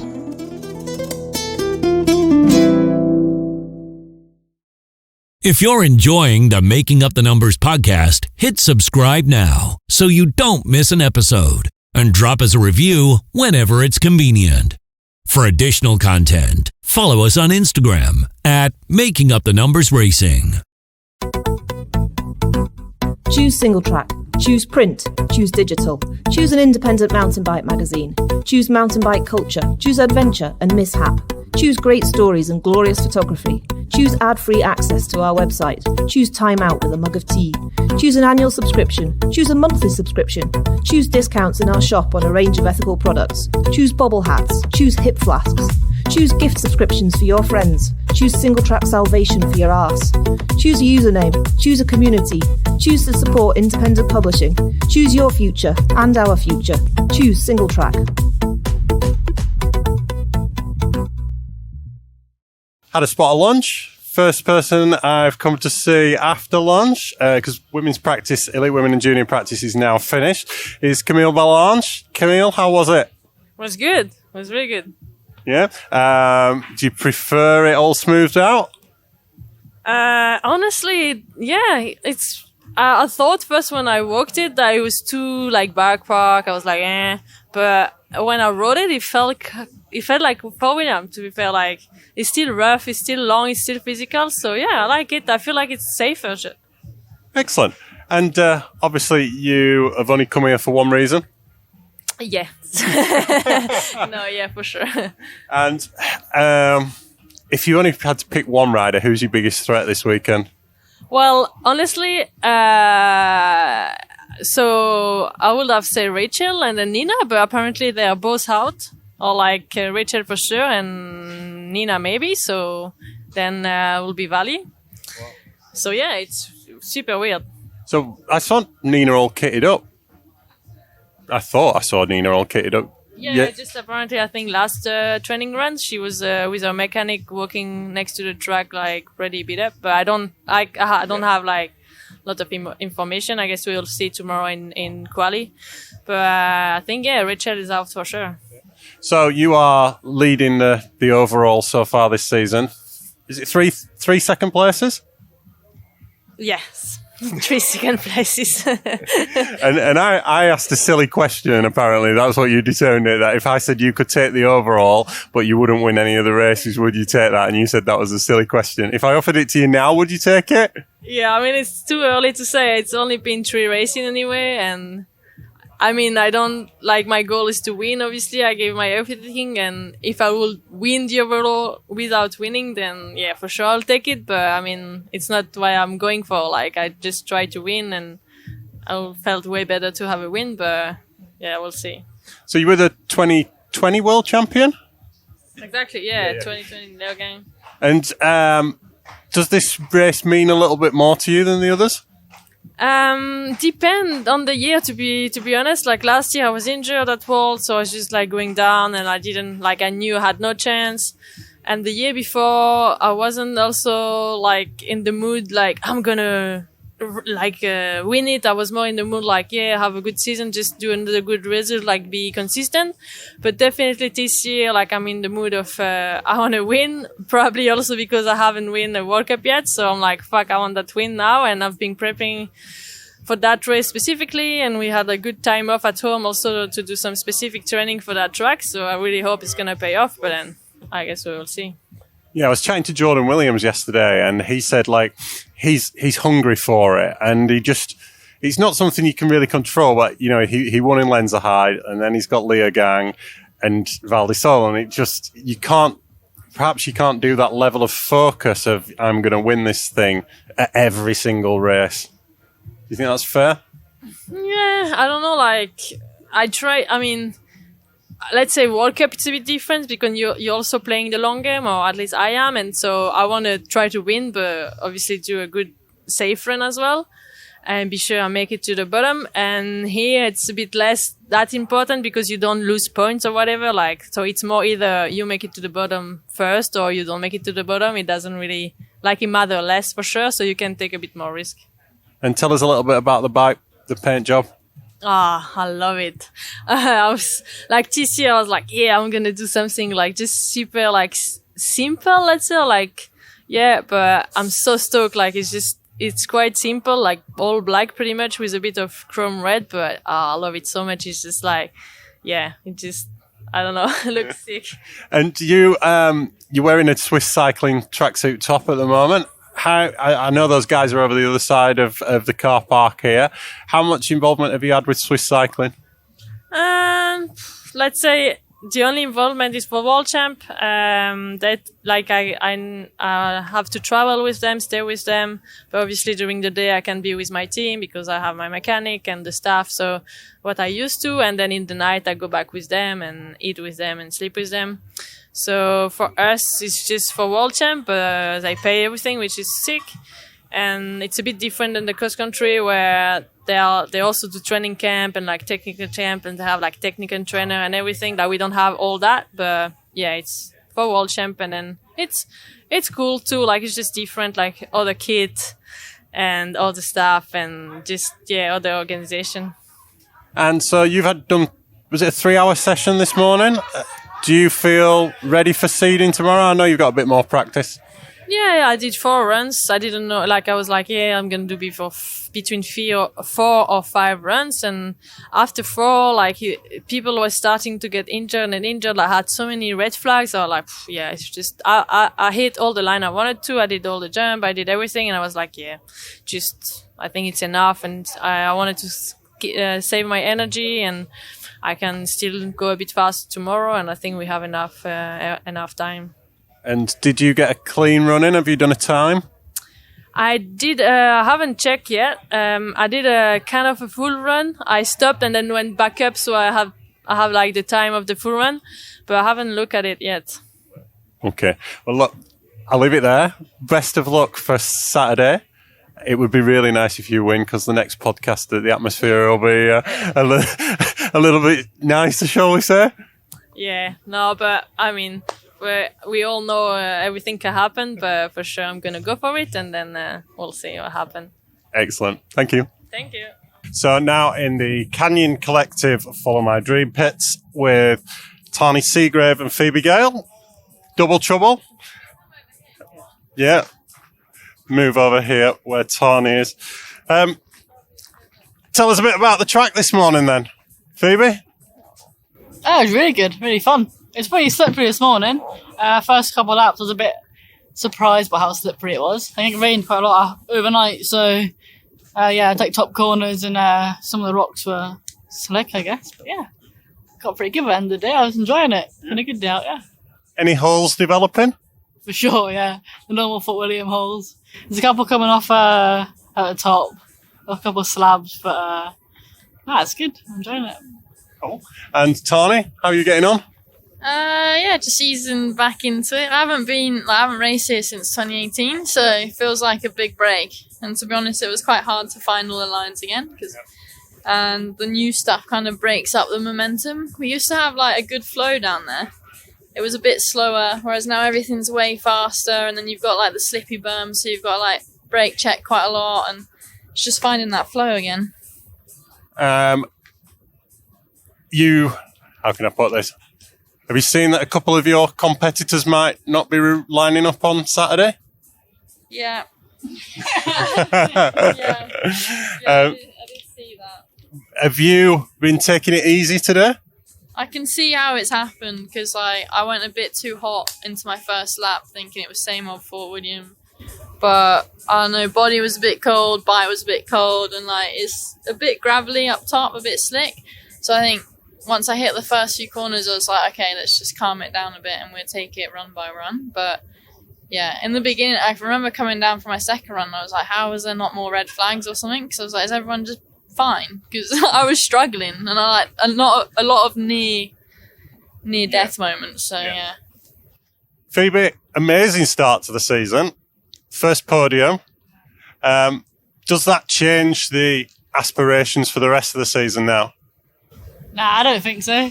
I think we're still learning so much. I only made 1 finals as well, so in a way we're like got a lot more to go, more consistency and stuff to build on. But I'm just loving it, and it must have given you some confidence, that. Yeah, for sure. It's just nice to know if we're on a good one, then we're up there, which is nice to know. But trying to get that a bit more consistent would be pretty nice. So on the way up here, I was thinking about our race kit for my team for next season. I was thinking I might do the copy Tahnee and do the pink and orange, the Tequila Sunrise. And then I was like, it'd look really good if you had some pink lowers on your forks. And maybe did the back half of the bike orange. That'd be cool. I could do the whole bike, a custom paint job. I turn up here, and who's got pink lowers? Whose idea was that?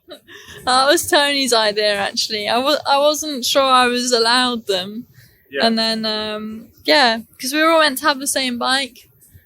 All the Canyon athletes are repping that yellow strip with the tartan in. Yeah.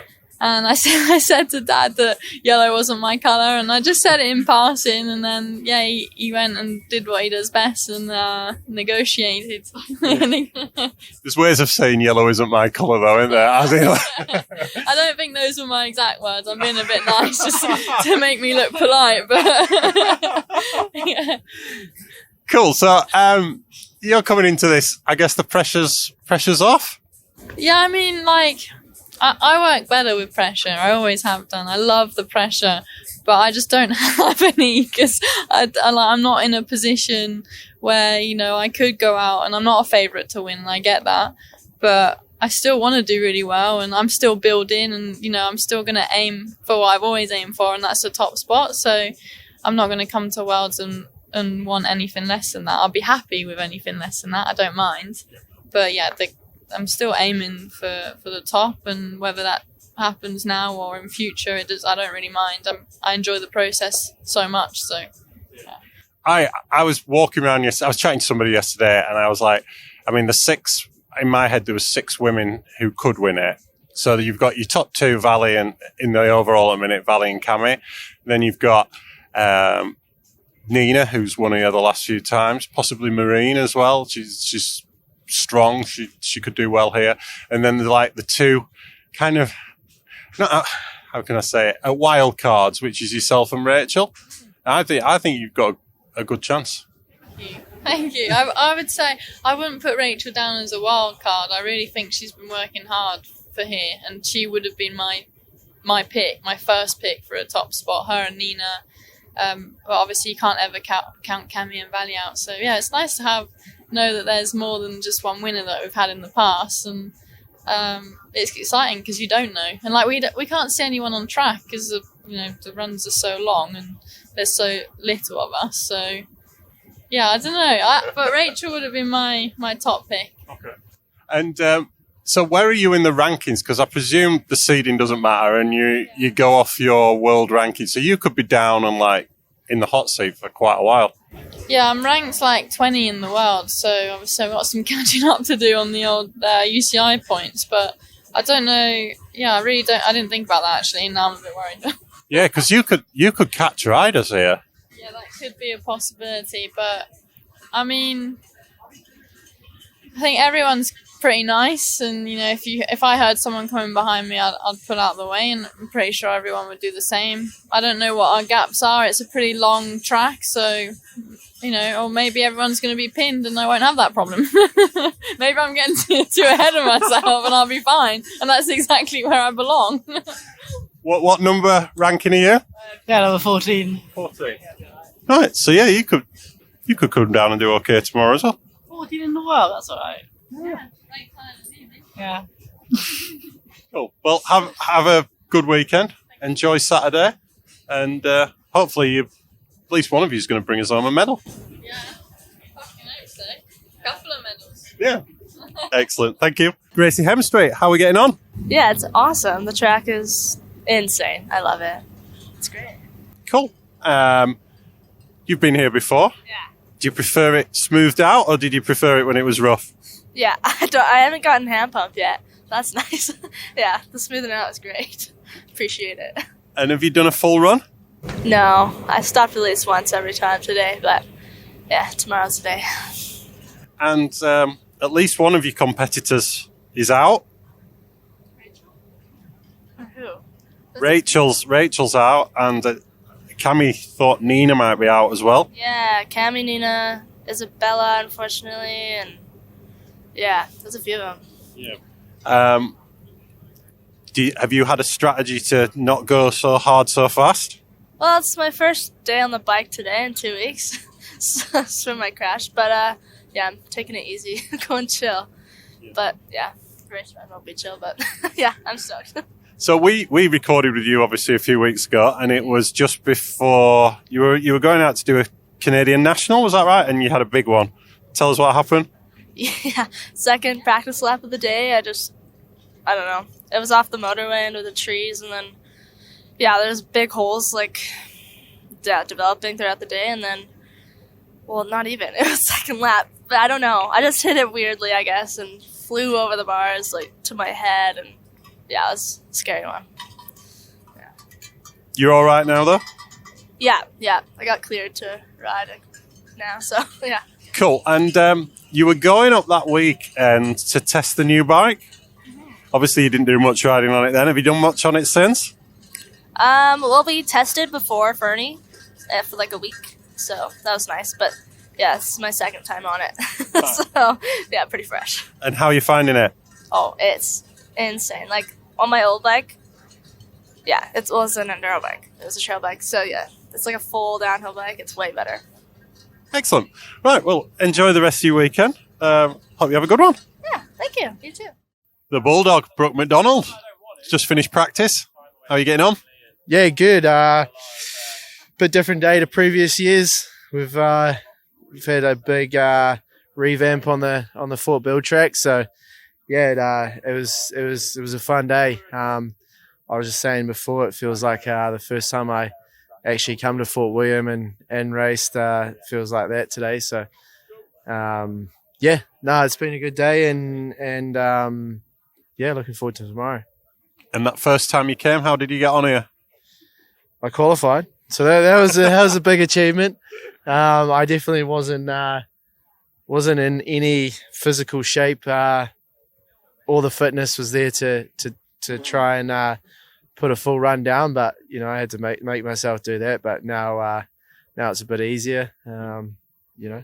Are you a fan of the changes, or do you wish it was still as rough as it used to be?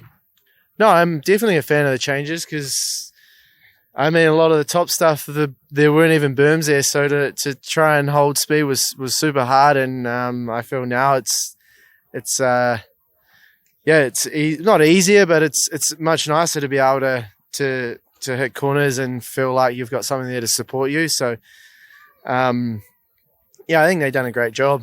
Yeah, it's probably about time that Fort William had a revamp. It's been like, I don't know, 25 years that we've been coming here, and they only kind of just put some gravel here and there. So yeah, it's quite tickle nice. It once a year. Yeah, that's it. So I've been in your pits today. I've had a chat with Jake. I've had a chat with Eleonora. They've given me a rundown on the bike. How are you getting on with it? Yeah, good. Really happy with the bike. We haven't had a whole heap of time on it, which kind of puts us back a lot, considering, you know, everyone had a full off season testing, whereas we probably only had maybe 14 days on it max. So yeah, it hasn't been a hell of a lot, but from what we've learnt and what Jake and Mondraker have done to the bike, it's definitely a big step in the right direction. And yeah, we just really need more time on it just to be able to, you know, play around and change some things and try some different stuff. Yeah, to find, you know, something that we're comfortable with. But yeah, I think we're in a pretty good place with the new bike. Cool. And what's your aspirations for the weekend? Well, I mean, you always want to come out on top. I mean, world champion would be amazing. But yeah, we'll see how the weekend plays out. I'm kind of just, I don't have any goals. I kind of just want to kind of let everything kind of fall into place, and falls into place. Hopefully a good result comes. If not, it is what it is. But yeah, I definitely have done good in the past in Fort William, so it'd be nice to do that again. I feel like I've had more bad results here than good results, but the good results that I had have been really good. So hopefully the bill can treat me well this year. I think you could put on like one hand the number of riders who've had good results here, like Amory, Greg, Rachel. It's like you think there's not been that many different winners in the recent times. Nah, and I just feel like Fort William's one of those tracks that's real hard, and there's always, you know, either a section in the woods that is super difficult that can ruin your race run. And I feel like that's what I've had. I don't know. I feel like my last good result here was probably like 5 or 6 years ago, maybe longer. And I've kind of just had like average results. And I feel like that's due to like kind of mistakes or mechanicals and mistakes in like critical places. I feel like there's been like sections where the race has been won or lost. But yeah, hopefully it treats me well this year. Excellent. Well, have a good weekend. Cheers. Fastest man ever down Fort William. Laurie Greenland, how are we doing? Yeah, pretty good actually. Had a pretty chill day. 4 runs, felt good on each 4 runs in most sections, and just kept it pretty chill for today. So I've changed it quite a bit since the National.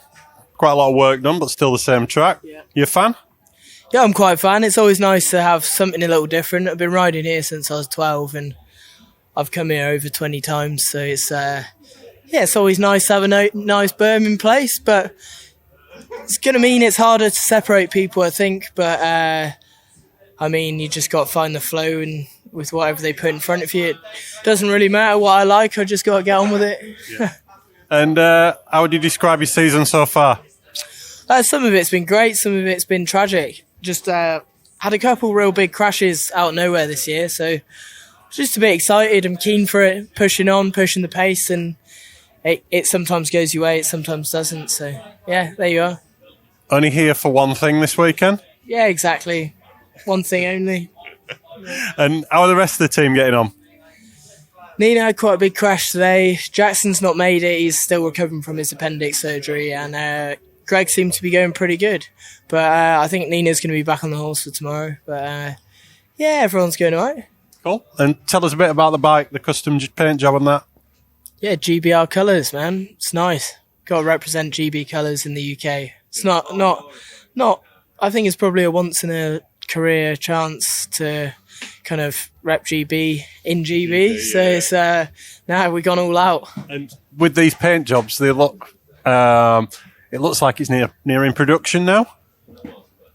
I mean, the bike, as far as we're concerned, is finished. We've been riding the same links now for months. So, yeah, we got to a happy little stage, a happy little medium. And, yeah, I don't know. I think you got to get through a full race season before you can finalise something completely, ride all the different terrain. But so far, we've had quite a lot of different terrain, and we've all settled on a similar link, especially me, Nina and Jackson are all on pretty much precisely the same bike, which is pretty interesting. We've all we've got to that point through doing our own thing as well. So we've all settled on a middle ground we're all happy with, and I think it's good to go. The bike's sick.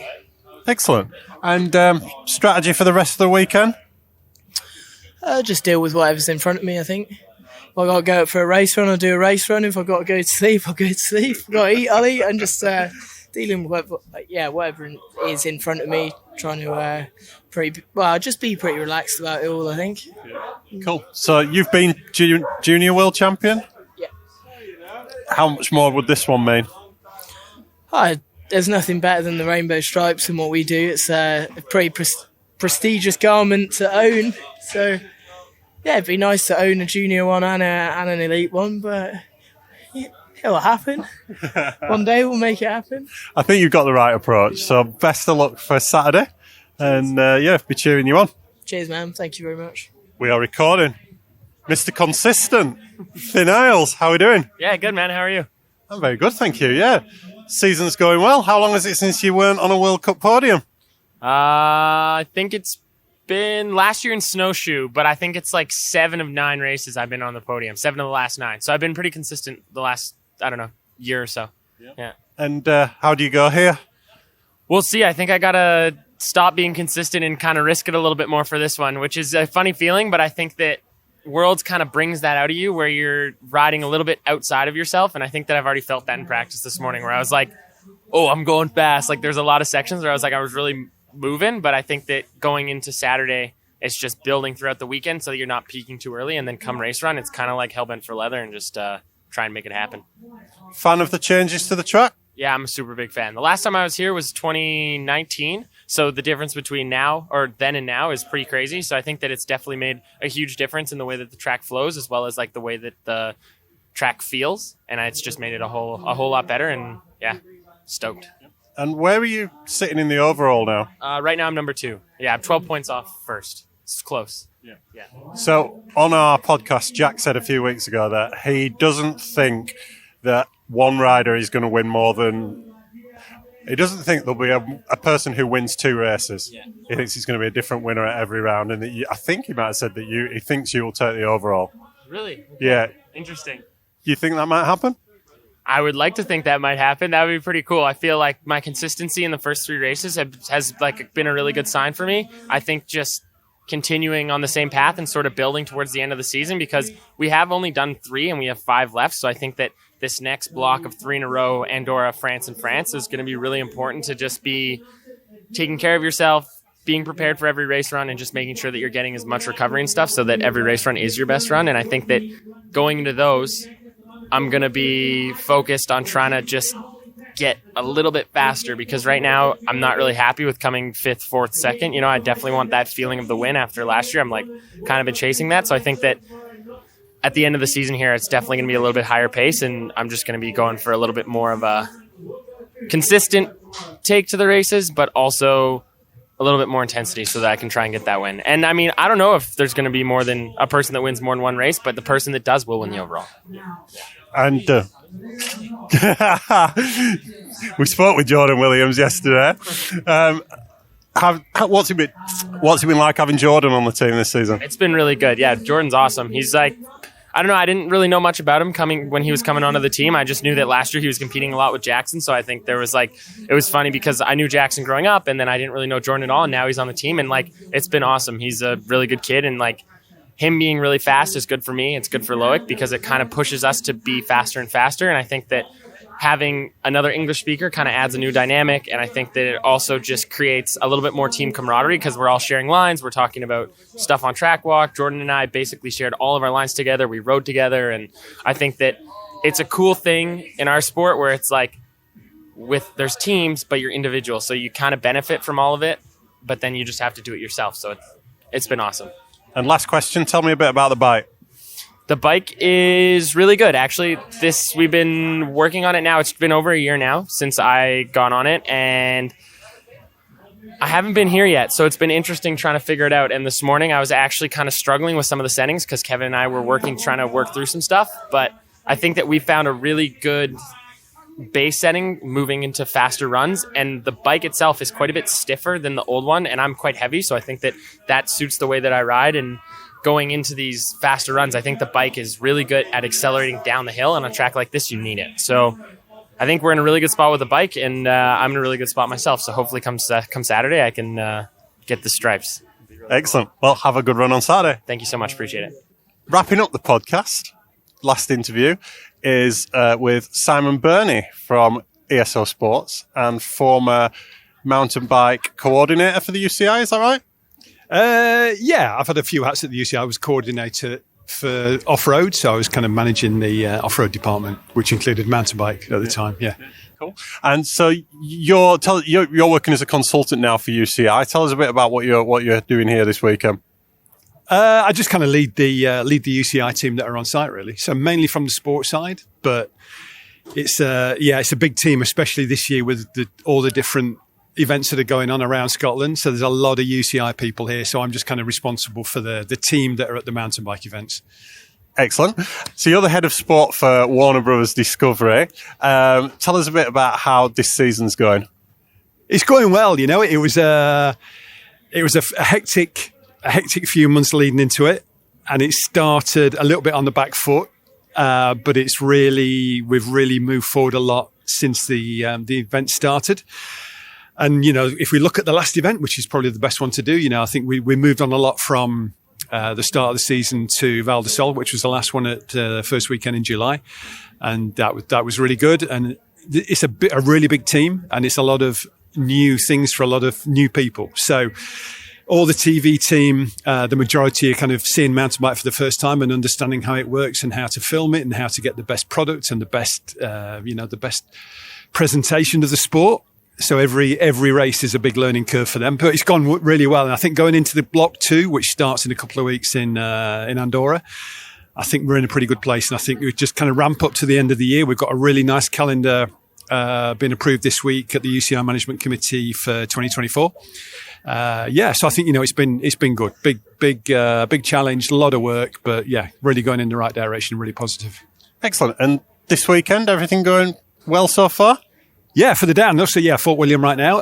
All good. Yeah, the junior qualifications just started, so everything's kind of on track. Feedback on the course is great, which is really important. It's probably 10 or 15 seconds quicker than it's been before, which was the goal, to try and make it a bit shorter and a bit faster. So yeah, course is good. They're a little bit late with some of the infrastructure coming in, but it's one of these things where it always comes together on the day and all works out. So yeah, all good. The weather's been fairly kind. So, yeah, so far so positive when we've got 2 more days of competition really kind of kicking off this afternoon. And when do you think we'll next see World Cup racing at Fort William? Soon.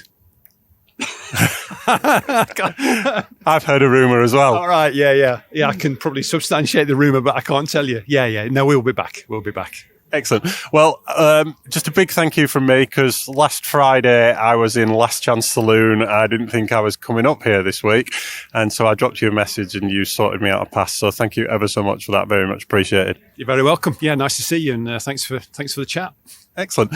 And that brings this episode of the podcast to a close. Thanks, as always, to the sponsors of the show, Hope Technology, JTech Suspension, Ride Southern Spain, Revolution Bike Park, Schwalbe, and SingleTrackWorld.com.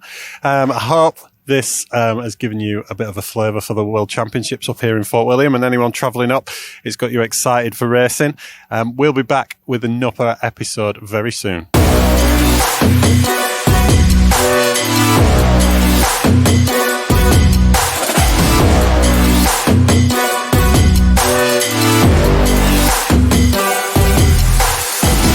This has been the Mammoth production for Making Up the Numbers.